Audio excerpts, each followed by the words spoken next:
to talk very briefly about what's called the Four Horsemen.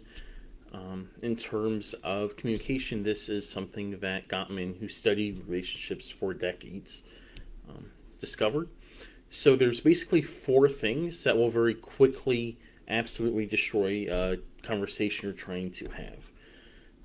And if you think back to maybe a conversation that started off pretty well and then out of nowhere it derailed and now it's a shouting match, probably at least one, if not three or four of these were present in that conversation.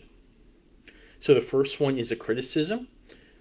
You never, you always, kind of things like that, and more personally attacking someone or their character. What can work around that is something called a gentle startup, and we'll talk about that a little bit more next week.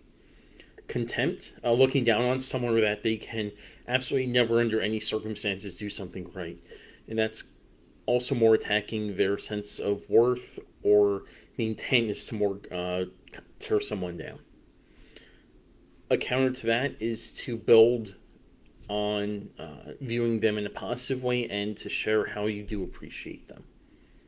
Another one is defensiveness, and that's just like it sounds, when we feel like we have to justify or defend what we do. And the counter to that is to take extreme ownership for that.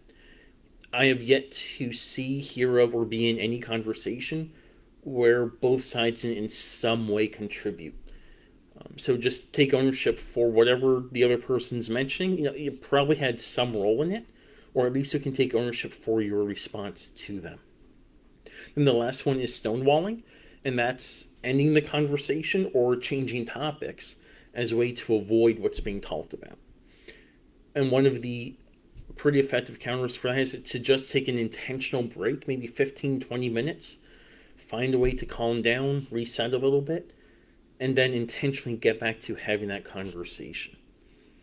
So to summarize, that's criticism, contempt, defensiveness, and stonewalling, or four ways that will absolutely blow up a conversation.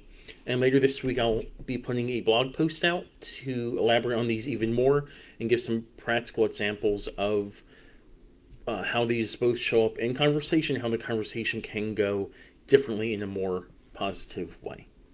And next week, we'll talk more in depth about the gentle startup.